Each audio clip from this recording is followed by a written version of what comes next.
অচিরেই দাজ্জাল এই পৃথিবীতে আত্মপ্রকাশ করবে। দাজ্জালের রাজধানী হবে ইসরায়েল। হ্যাঁ, আপনি ঠিকই শুনেছেন। অনেক আলেমগণ তো এটাও ধারণা করছেন যে দাজ্জাল হয়তো ইসরায়েলে আছে, এখন শুধু আত্মপ্রকাশ বাকি। কারণ ইসরায়েল ধীরে ধীরে এই পৃথিবীটাকে তাদের হাতের মুঠোয় করে নিচ্ছে। এটা কি আমাদের বড় একটা আলামত। দাজ্জালের গায়ের রং থাকবে লাল টুকটুকে, আমেরিকার মানুষের মতো। তার চোখ হবে বিড়ালের মতো। দাজ্জালের কপালে 3টা অক্ষর লেখা থাকবে, কাফ ফা র, অর্থাৎ কাফির। দাজ্জাল মাত্র 40 দিনে পুরো পৃথিবী ঘুরবে। মনে করেন এখন আছে বাংলাদেশ, একটু পরেই তাকে ইন্ডিয়াতে দেখা যাবে। এভাবেই সে পুরো পৃথিবী 40 দিনে ঘুরবে। দাজ্জালকে যারা মানবে তাদের বাড়ির আশেপাশ থেকে মাটি ফেটে হীরা মণিমুক্তা বের হয়ে আসবে। দাজ্জাল বলবে, যাও, এগুলো তোমাদের। যে জমিতে ফসল হয় না, দাজ্জাল সে জমির পাশে দাঁড়িয়ে বলবে, এখন থেকে এই জমিতে ভালো ফসল হবে।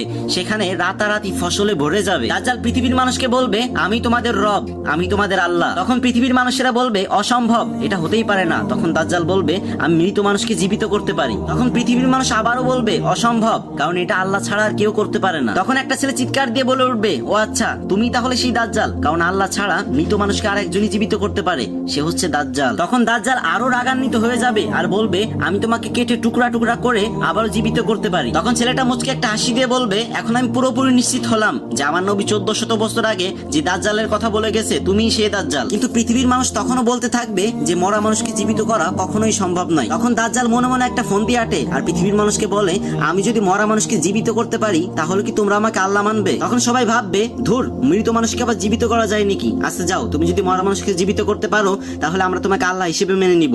নাউজুবিল্লাহ। এটা বলে বেশিরভাগ মানুষই দাজ্জালের কথায় রাজি হয়ে যাবে। তারপর দাজ্জাল সেই ছেলেটাকে মেরে কেটে টুকরো টুকরো করে তারপর আবার জীবিত করবে। এটা দেখে সবাই চমকে যাবে আর দলে দলে লোক দাজ্জালের দলে যোগদান করবে। নাউজুবিল্লাহ। জীবিত হওয়ার পর সেই ছেলেটা আবারও চিৎকার দিয়ে বলবে, হে দুনিয়ার মানুষ, তোমরা একে বিশ্বাস করো না, কারণ 1400 বছর আগে আমার নবীজি দাজ্জালের ফিতনার কথা বলে গেছে, এটাই হচ্ছে সেই দাজ্জাল। সব নবীরাই তার উম্মতকে এই দাজ্জালের ফিতনার কথা বলেছেন এবং তাদেরকে সতর্ক করেছেন। এখন আমাদের পৃথিবীর যে অবস্থা, আল্লাহ না করুক কখন জানি দাজ্জালের দেখা মিলে যায়। হে আল্লাহ, অত ঈমান তো আমাদের নেই।